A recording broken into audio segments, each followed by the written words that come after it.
डिमना झील में मनाया गया झील में अदब के नाम से विश्व उर्दू दिवस। प्रतिवर्ष की भांति इस साल भी 9 नवंबर 2023 को अर्बन सर्विसेज फाउंडेशन के तत्वाधान में विश्व उर्दू दिवस आयोजित किया गया। ये कार्यक्रम डिमना झील में 2 नावों पर आयोजित किया गया और इस कार्यक्रम को झील में अदब का नाम दिया गया।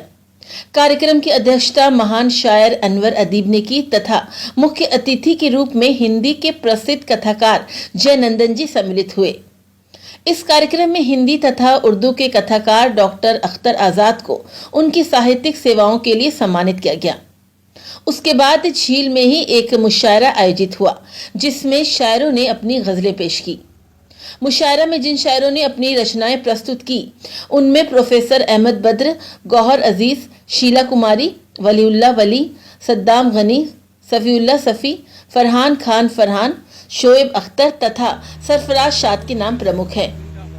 कार्यक्रम के कन्वीनर डॉक्टर हसन इमाम Malik, sports manager Tata steel ने सभा को संबोधित करते हुए कहा कि आज का ये विश्व उर्दू दिवस इतने अनोखे अंदाज में मनाया गया, इसके लिए मैं सबसे पहले अर्बन सर्विसेज फेडरेशन जमशेदपुर को धन्यवाद देता हूँ। उसके बाद उन्होंने Shri Ziren Topno, head urban services foundation Tata steel, Guruwari Hembram, manager urban services foundation, Hina, manager urban services foundation तथा एवरेस्ट की चोटी फतह करने वाले श्री हेमंत गुप्ता, हेड एडवेंचर का आभार व्यक्त किया तथा सभी शायरों को धन्यवाद दिया जिनके सहयोग के बिना ये अनोखा कार्यक्रम होना संभव नहीं था।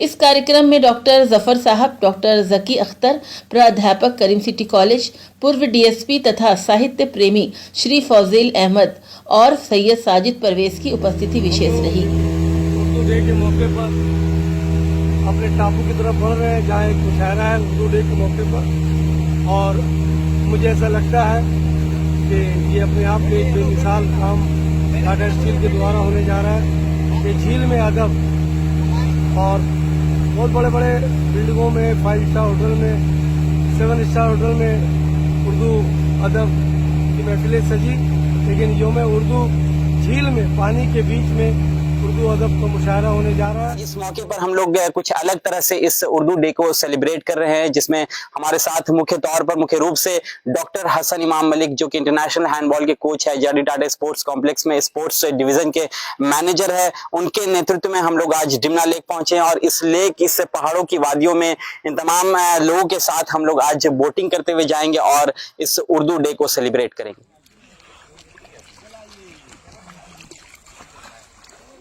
ये उर्दू और हिंदी एक ऐसी जुबान है जो बड़ी बहन छोटी बहन का दर्जा रखती है। पिछले दिनों हिंदी दिवस मनाया गया, ये मेरे ज़हन में आया और मुझे हिंदुस्तान के सबसे बड़े शायर वसीम बरेलवी साहब ने पिछले दिन अपने इंटरव्यू में जमशेदपुर में कहा था कि मीडिया जो है 3 पाए पे बैठी है, एक फिल्म, एक स्पोर्ट्स और एक पॉलिटिक्स। जिस दिन अदब या साहित्य का पाया जुड़ जाएगा ये कंप्लीट हो जाएगी मीडिया। और वाकई मैंने देखा कि साहित्य को लोग किनारा करते जा रहे हैं, जो तहजीब का गुहारा है। अगर साहित्य नहीं तो कुछ भी नहीं। तो ये मेरे जहन में बात आई थी तो मैंने इसको अपने अर्बन सर्विसेज के हेड ज़ीरेन टोपनो साहब के सामने रखा।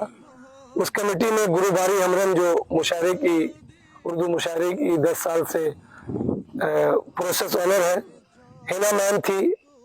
तो सर को बहुत पसंद आया कि यार ये तो बहुत अच्छी बात है कि अगर शायरों को वहाँ पर झील में ले जाया जाए, एक नई तरीके से उर्दू दिवस मनाया जाए, इसकी खूबसूरती देखने को बनती है।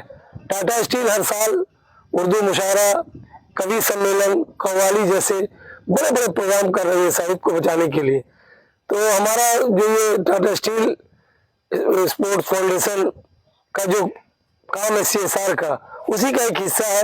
और आज हमारे बीच हिंदुस्तान ही के नहीं बल्कि पूरी दुनिया में जयनंदन जी का नाम, जो हिंदी के बहुत बड़े राइटर है, वो मौजूद है। अहमद बद्र साहब मौजूद है। इन दिनों कोल्हान को पहचान पूरी इंडिया में अहमद बद्र दे रहे हैं। अनवर अदीब साहब है, साथ में गौहर अजीज है। हमारे बीच युवा शायर सफीउल्लाह, फरहान, सरफराज, शोएब अख्तर, सद्दाम गनी, ऐसे लोग, युवा पीढ़ी को हम लोग टाटा स्टील चाहती है कि आगे बढ़ करके साहित्य का काम करे। मुझे बड़ी इस बात की खुशी है कि मैंने जो रिक्वेस्ट अपने सीनियर अधिकारी टाटा स्टील से रिक्वेस्ट किया, उन्होंने ये पूरा इंतजाम करा दिया कि नहीं, आपने बहुत अच्छा सोचा है। तो आज मुझे भी बड़ी खुशी है कि टाटा स्टील मैनेजमेंट ने हमें इजाजत दिया यहाँ आने का। मैं टाटा स्टील का भी शुक्रिया अदा करता हूँ, जिनेंद्र साहब का भी, और आने वाले दिनों में संपत सरल जैसे बड़े शायर और वसीम जैसे बड़े शायर ने टाटा स्टील के बारे में कहा था कि जो लोहे का कारखाना है, जो इस्पात पिघलाती है, लेकिन तहसीब का पैकर है, उन्होंने पहली बार अपनी आंखों से देखा था। बहुत बहुत शुक्रिया।